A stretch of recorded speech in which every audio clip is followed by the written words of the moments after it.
Hello, YouTube. I am extremely grateful to be here with you. I'm grateful that you're joining, and I am grateful for today's topic that we're going to be discussing, which is the wish fulfilled.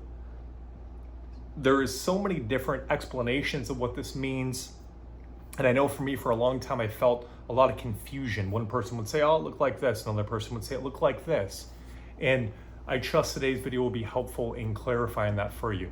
I'm also going to use examples that Neville Goddard shared, as well as on a quantum physics level or science level, as to why the wish fulfilled changes matter. Imagine for a moment here that you're booking a trip to California. If you're from California and this doesn't excite you, I apologize. I am from Arizona, so to me, the beach is heaven. This is my example. You can imagine Florida or something like this if you're in California. And imagine that you book this trip, but it's 2 weeks out. And you know you're going to be staying there for a week or two, and it's already done. You booked this trip. What were you experiencing in the weeks following up to experiencing California, or if you're in California, Florida? How were you feeling? You were ecstatic. You felt like a little child. You knew you were going to California. Life was wonderful. You felt grateful. Things that normally bothered you didn't. There was no doubt if you were going to California. You had a certainty. You knew. This is what the wish fulfilled feels like. I've always felt like this after I've received something. I've always felt like this when I manifested my wife or my car or money or whatever it was. I was in this place. I knew that it was done. And so I changed. I felt different. I was excited about life. I was in love with life. I was grateful. I was much like a child again. Well, why is that important? Neville talks about that consciousness is the only reality.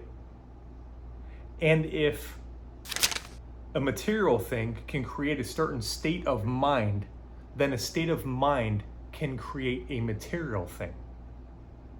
If you look at this on a quantum physics level or a science level, you have water, and then add heat to it, it becomes steam. You then cool the steam down and it becomes water again. It didn't change substance, it didn't change states, it simply changed form temporarily. And so since consciousness is the only reality, and you are energizing it by being in a certain state, what you're causing it to do is to form itself in a different manner. An example, in harmony with what your heart's desire is. So our job then is to be in the wish fulfilled as often as we can.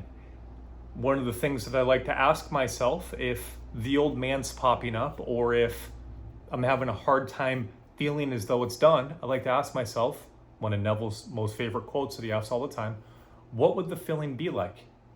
Now remember, surrender to this, because you are everything and you have everything, so there's nothing that you're forcing. You cannot force it to be, it is.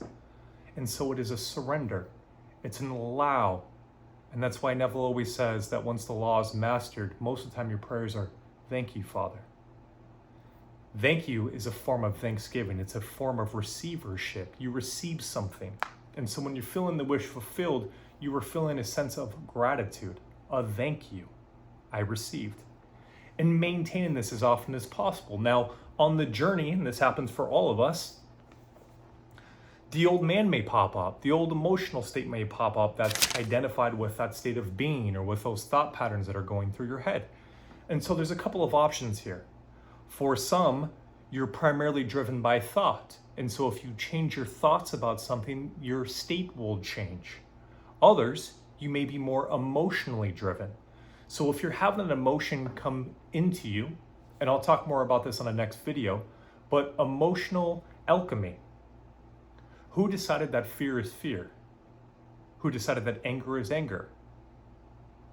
Why is that what it has to be? If I am the sole cause and the sole decider of what everything means, both within me and without me, why couldn't fear be excitement? Why couldn't sadness be gratitude? Now, there may be some resistance to this because there's been so much programming that this means this, but does it really? If life is dead, has no meaning, there is no meaning to anything. So who decides what the emotion means? In essence, in reality, it is energy in motion. The label was created by the mind or by society or self-suggestions. You can create whatever energy you want within you at whatever time, based upon what you're assuming that this means. I won't go too deep into that. As I said, next video I will discuss this a lot more thoroughly.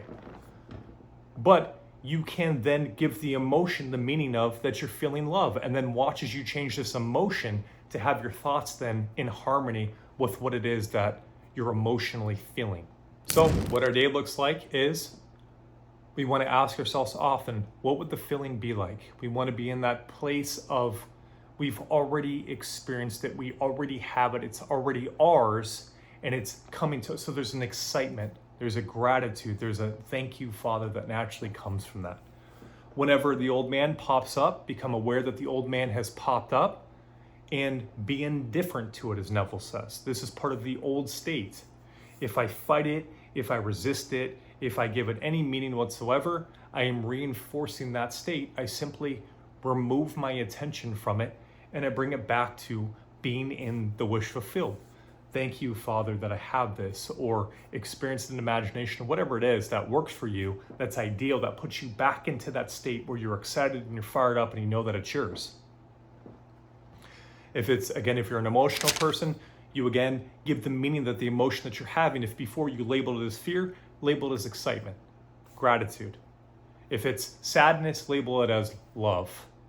Again, nothing has no meaning besides what you give it. And watch very quickly how everything will start changing for you. How you'll start, your inner world will change completely. You'll start to feel and think and behave like a different person. And you'll feel in love and on fire with life again, which to me is the whole point of manifestation. It's to enjoy life. It's to love life. It's to be grateful. It's to appreciate things. It's to be grateful for what I currently see and what I don't see, knowing that it is mine. I hope today's video was helpful, guys. If it was, please do drop a comment, like, subscribe, share. It does help push this information to more people that need this. If you're interested in one-on-one coaching, you can reach me at josephmanifesting.com, or you can reach me at my email, which is on my description page, and communicate through there. Thanks for watching, guys. Take care.